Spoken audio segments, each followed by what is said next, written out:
Okay. Let us all listen to the scripture verse that is found in 1 Corinthians chapter 10, verse 31 to 1 Corinthians 11 and 1.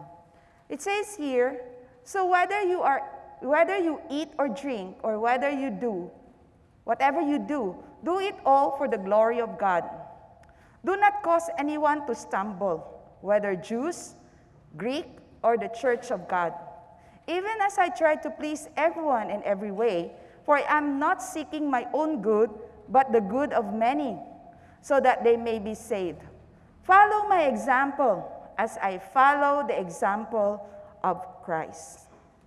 That is our scripture verse. Mabatian niyo ko? Okay lang ne? Or gusto niyo ko ako microphone? Okay. So, in this world, we are in a constant journey. No? Na-share ko na before. As we walk in and face life's challenges, we become a mirror to our children, our family, and friends. Our decision or the road we take will give us experience that will bring out who we really are. Our reactions or responses will create a history for us to be remembered. In short, we are making and leaving legacy for the younger generation. What is to be remembered? The dictionary definition of remember includes to bring to mind or think again, to keep in mind for attention or consideration, and to retain the memory. My question for us this morning is, how do you want others to remember you? It's a simple question that defies a simple answer. After you are dead and gone, after you live your 40 or 60 or 80 years, when your time on the earth has come to an end, when you are here no more, how will you be remembered? What will you leave behind as the legacy of your life? When they talk about you, what will they say?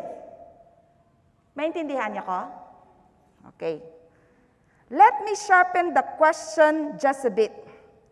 What will the people who knew your best say about you when you're gone? We all know that casual acquaintances can say what they really want, and it doesn't really matter because they never knew you all. But you can fool your children, or your spouse, or your parents, or your closest friends. They know the truth because they live with you, so you're long and seen you in so many different circumstances. What will they say about you as they walk back to their cars while your casket is being lowered into the ground? How will you be remembered? The reality is this, that every life leaves a legacy. That is not an option. The way you live your life is a living testimony for people to reflect. So however you frame that question, the truth is that right now you are working on the legacy or a life that you are going to be remembered. This morning, allow me to share with you this sermon on a walk to remember. Hindi ni kanta, guys. Okay? A walk to remember, which I have 3 points. Choosing the path to walk. Second, misled and going for the wrong path.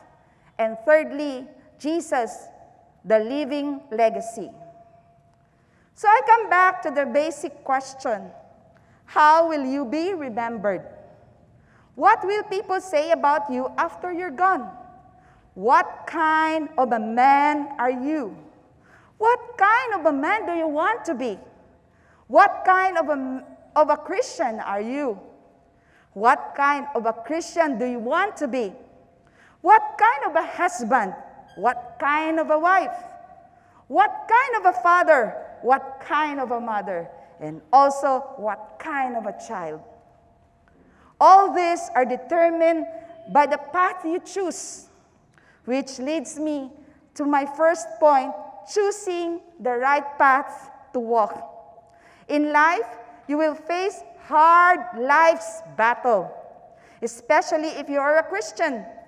Standing for what is right and obeying God is a big factor. It needs sacrifices and hardships. Sometimes, you need to give up something to keep something that is more valuable. Let's take, for instance, the life of Apostle Paul. How he faced life's challenges. How he walked honoring God. How will you be remembered? For Apostle Paul, that was no idle question. When he wrote 2 Timothy, he was actually in prison, in chain, in Rome, under a sentence of imminent death, because of standing in his faith and sharing salvation through Jesus Christ. His days were numbered and the numbers were quickly running out. He didn't have 5 years left, and he probably didn't have 5 months to get his act together. The grains of sand had nearly all slipped from the hourglass. Kita niyo ang hourglass? Sinasuli na lang? Death by beheading was not far away. Paul knew he would never get out of prison alive. That's why he said, I have finished my course. For him, the race of life was almost over. Only one thing was left to do: send a message to his young protege Timothy and give him a final word of encouragement. Then he could face his death with grace and courage. By the way, now is Paul remembered today? He was put to death by the sadistic man Nero, the exalted emperor of Roman Empire. Nero was the most powerful man in the world. And Paul, at the time, who he is? He is just some Jewish preacher who claimed to be a follower of Jesus, a Nazarean and a troublemaker, but he was nothing in comparison to a mighty Nero. Soon, the emperor would order him to put to death, but that was not the end of the story. 2,000 years have passed. What does the world say now about Nero and Paul? Men named their dogs Nero and their sons Paul. Si Nero pang ido lang. Si Paul pang kabataan gid. Another example I want to tell you that over 60 years ago, a man called John Sergi was called by God to bring gospel to the Russian people. John was burdened to preach the gospel in Russia. Back then, it seemed so hopeless, almost impossible. The iron grip of communism held millions in spiritual captivity. Atheism was the official ideology of Communist Party. During the day of Stalin, millions of people died and Christians were severely persecuted. Pastors were thrown in jail and often killed.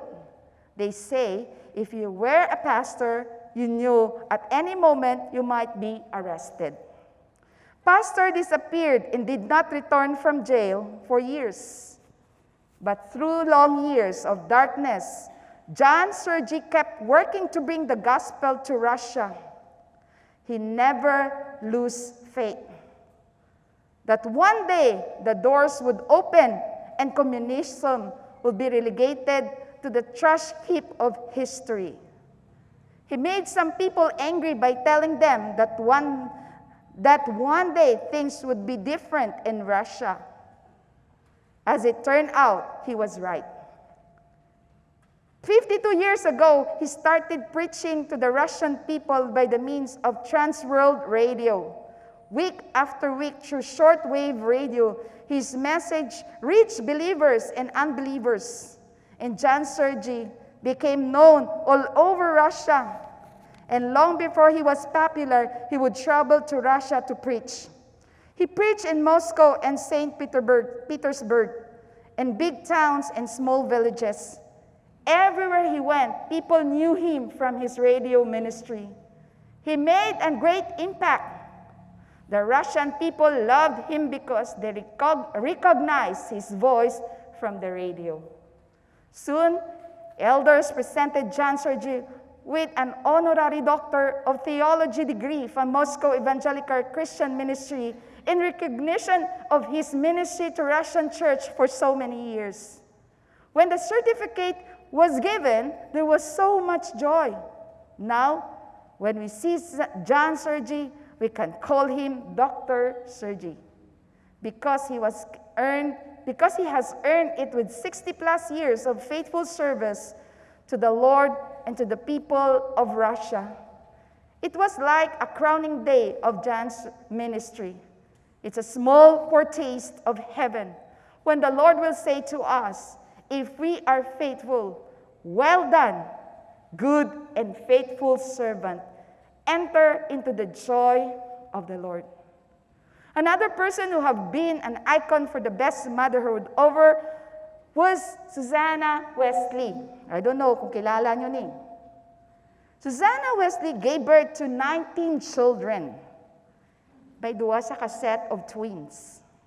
Okay? Unfortunately, 9 died in infancy or soon after she had raised those 10 kids. And you know how hard it is to have many kids. Isa pa lang daw mabuang ka na. Yes, Pastor Carlos.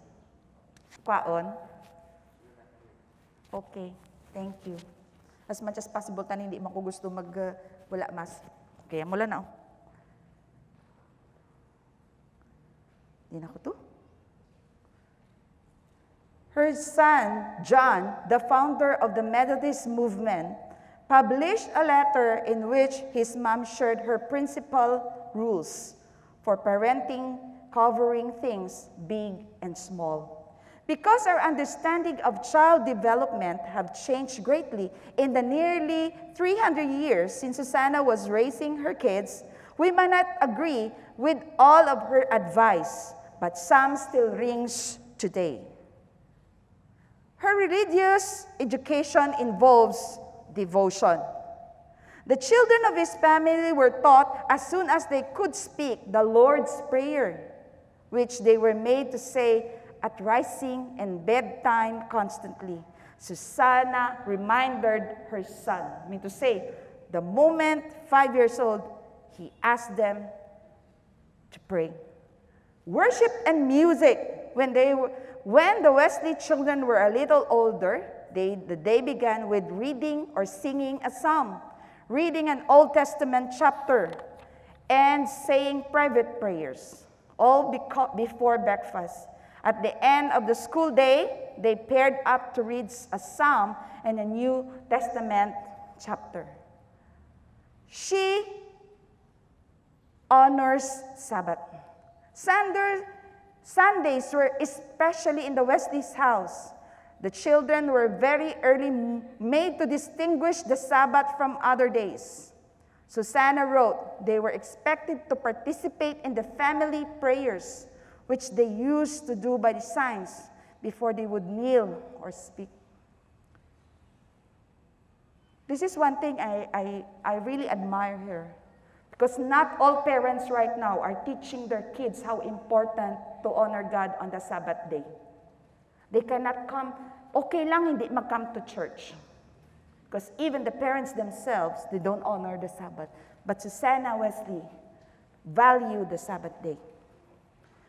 Her education value, no goofing off. Susanna expected the children's full attention during education hours. Rising out of their places, o magtindog bala, or going out of the room was not permitted unless good cause.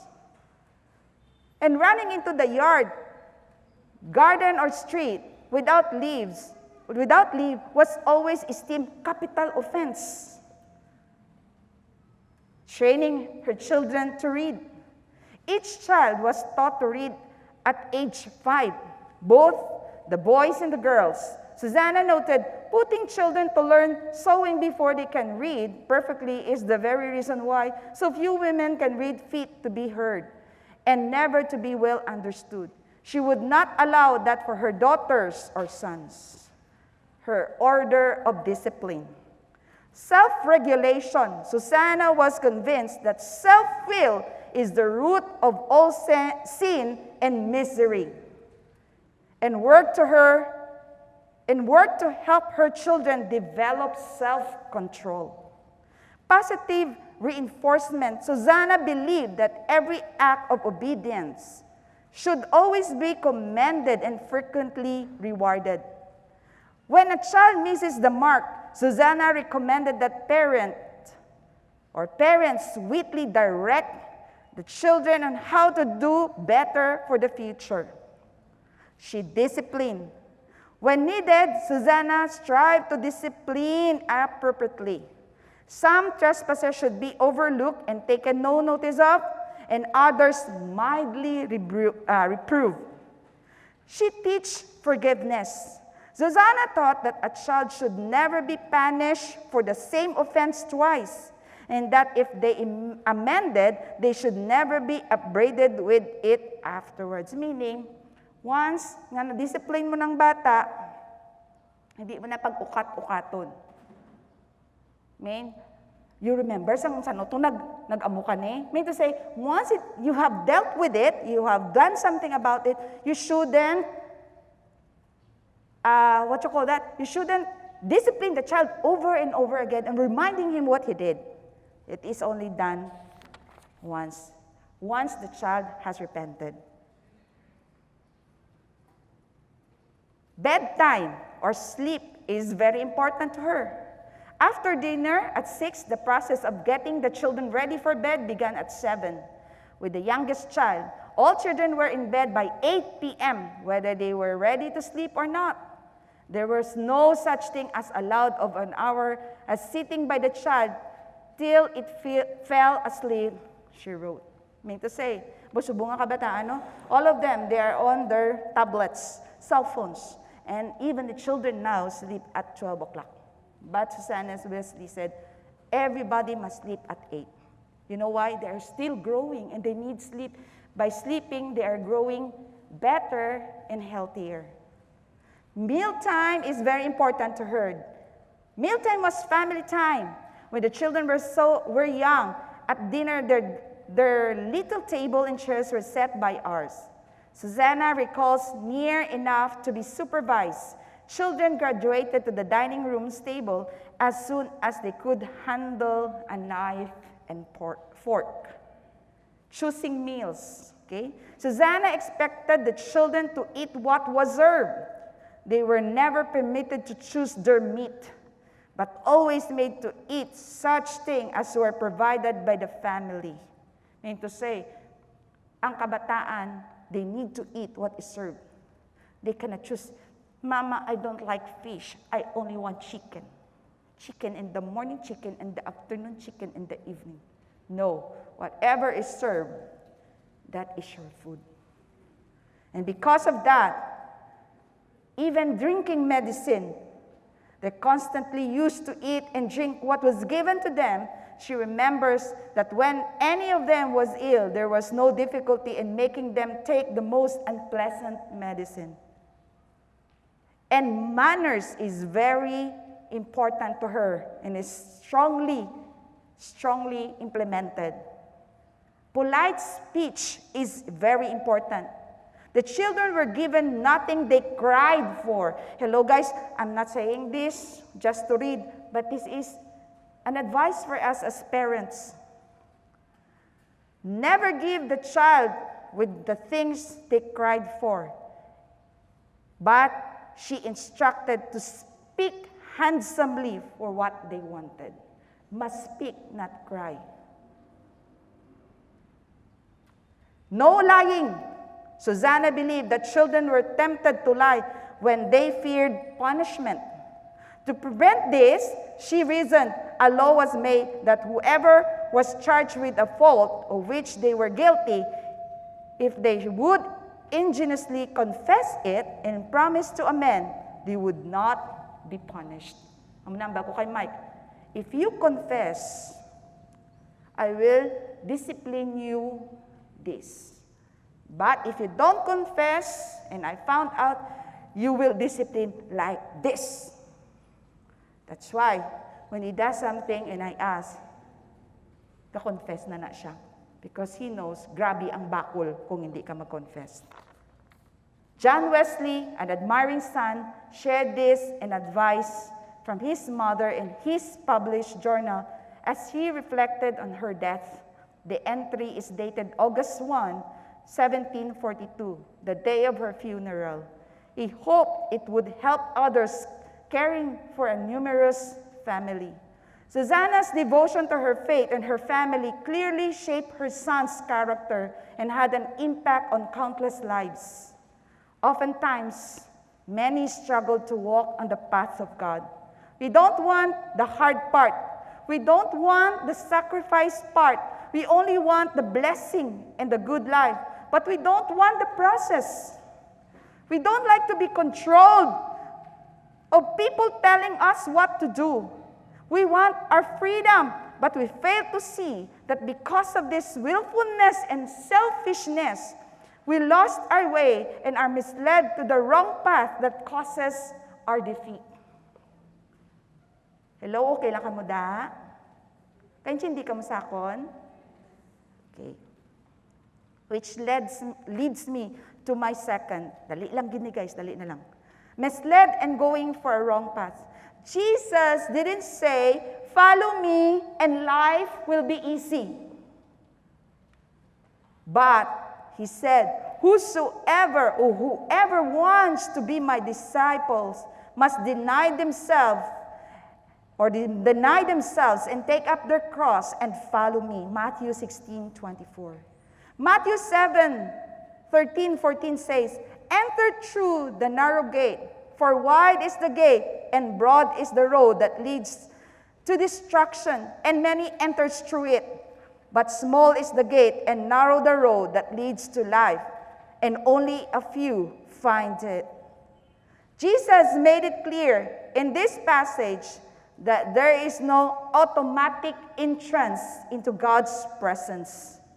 Jesus is making it very clear here that the sheer volume of people that are headed to destruction is much greater than the volume of people that are going into life. Everyone thinks that this is the way to go because everyone else seems to be going this way. The road to destruction is easy to find. It looks like the right direction. All of your friends are going that way. It seems easier and better. Denying the ways of the world, fighting against temptation, thinking of the needs of others, and submitting all of your ways to God is not always easy. Naturally speaking, when it comes to which path to take, the easier thing to do is go with the flow. Go downstream with everyone else. Over the years, when somebody asks me, how is this person or that person, it's so sad that what I could remember about them is that this person is no longer in the church. He or she has backslidden, went back to their old ways, or even become worse. Their children are becoming wayward. But you may ask, why they were on fire before? Why did it become like that? They were fervent. They served God well. What happened? Well, you know the answer to that question. They failed the test of life. This is what Jesus has been telling us all. The ways of God are not like the ways of this world. We must walk and find that faithful path so that we can get others to walk the same path. Which leads me to my third point, Jesus, the living legacy. Susanna Wesley left legacy. Two of her sons are well known today. Charles Wesley, who wrote the best-known hymn, Hark the Herald Angels Sings. Christ the Lord is risen today. Jesus, the lover of my soul. and John Wesley, the founder of Methodism, or the Methodist Church. Paul left a legacy to Timothy and so many believers today. We read his epistle, and we are challenged by his life and dedication for the cause of the gospel. He couldn't have done much if he had not seen something in a certain man. He couldn't have given his faithful service until death if it were not for his very reason and motivation he had. He told the Corinthians believer, "Follow my example as I follow the example of Christ," which is found in 1 Corinthians 11:1. Jesus was his very reason and motivation. Jesus was his model of living and dying. He fixed his eyes on Jesus, the pioneer and the perfecter of faith, who for the joy set before him, he endured the cross, scorning its shame, and sat down at the right hand of the throne of God. We are all looking for someone to imitate. Iban sa atong ga-imitate sang saot sang BTS. Iba nag-imitate sa panghambal ni Vice Ganda. But only a perfect example can motivate us to also become an example. When we see the work and the life of people, they encourage us to do likewise. And there is no other example that can go beyond and above our expectation but the example of Jesus Christ. He is the man, Pilate said.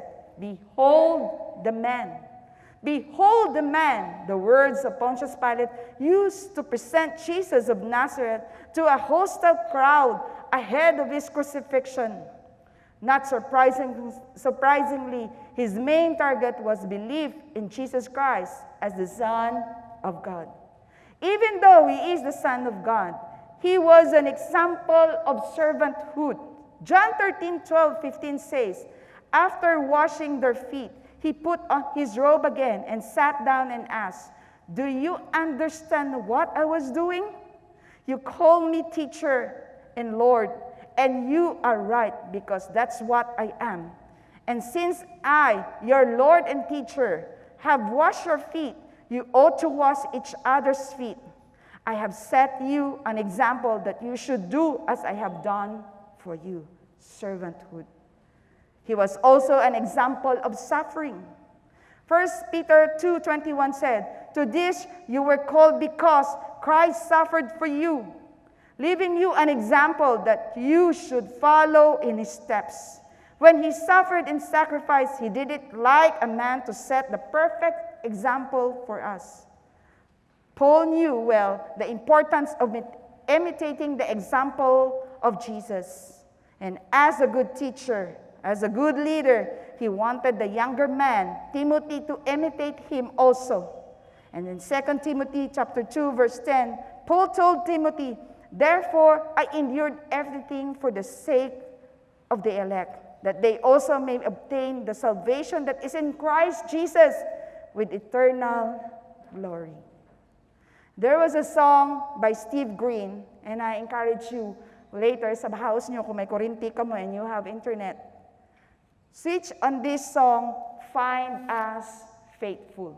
Again, by Steve Green, "Find Us Faithful." It says, "We're pilgrims on the journey of the narrow road, and those who've gone before us line the way, cheering on the faithful, encouraging the weary, their lives a stirring testament to God's sustaining grace.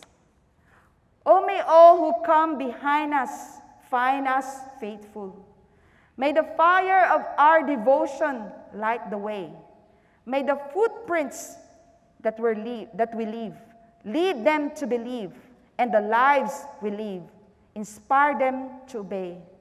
Oh, may all who come behind us find us faithful. Surrounded by a cloud of witnesses, let us run the race, not only for the prize, but as those who've gone before us, let us leave to those behind us the heritage of faithfulness passed on through godly lives. After all our hopes and dreams have come and gone, and our children sift through all we've left behind, may the clues that they discover and the memories they uncover become the light that leads them to the road we each must find. Pastor Carlos asked me to sing this. Da na lang ko nag-dare kay basi libagon pa. In closing na ta. For a long time, we have conducted countless of funeral services. We have to admit that not for all we have something to say. Not for all we have something to remember. Only a few of them that in spite of their old age, their weakness, and physical limitations, still honor God by serving Him. And I want to tell you some of them. I remember following Sister Rubini in our follow-ups. I was surprised and amazed how fast she walks, in spite of her condition. She has vertigo. Her vision is not good condition, but she diligently visits her contact one by one. Isa ginalagas ko, Sister Bini, hinay lang, basi madus mo ka. Ay, okay lang ko, Pastor. And I really am inspired by her. I also remember my mother-in-law, Sister Lucy. I don't know if you can remember her. In the early years, she has been active in the church. In spite of her life status as a single mother, she single-handedly raised her children and made them serve God in whatever ministry they can help in the church. Until one day, she needed to release Pastor Carlos to the mission field. She never stopped him or questioned him why. She could have hoped for him to graduate and help her elevate their living status. But in her mind, to release her son to serve God was the greatest honor and the best gift she could give to God. That's how she reciprocated for the love of Christ. I can tell you on and on kung sino pa sing iban. In fact, kung kaysa gasiling ko, perdihon pa sa mga tigulang ang mga young people subong. The way they care for their people, the way they care for their contacts, cell members, they go out and follow up on them. For example, nang Susan, she's not here. Sister Delia, they still come. Whatever activities we have, they come. And I know these people will be remembered. Nang Joy also. Okay? So many of you here. And I hope you will continue to be faithful. You are leaving a legacy, my brothers and sisters. What we are doing today is a reflection of us. What we are doing today is a legacy that we are leaving to our younger people, younger generation, even our children. So I will ask you again this question. How do you want others to remember you after you are dead and gone? After you live your 40 or 60 or 80 years? Masiling ka, Pastor, why are you talking about death? Hello, my friends. This is definite. A man will be born and a man will die. That is definite. But after you are dead and gone, after you live your life, when your time on earth has come to an end, how are you going to be remembered? Your life is a reflection to be remembered by your loved ones, children, and friends. How you live it, may it for Christ or for yourself. Jesus is showing us through his life the real legacy of love, the legacy of loving for one another, as he says in the text, "If a man loves me, he will keep my word, and my Father will love him, and we will come to him and make our home with him." John 14:23. His life was an example of servanthood and suffering. When we serve, we imitate Christ. And when we suffer for his sake, we imitate him.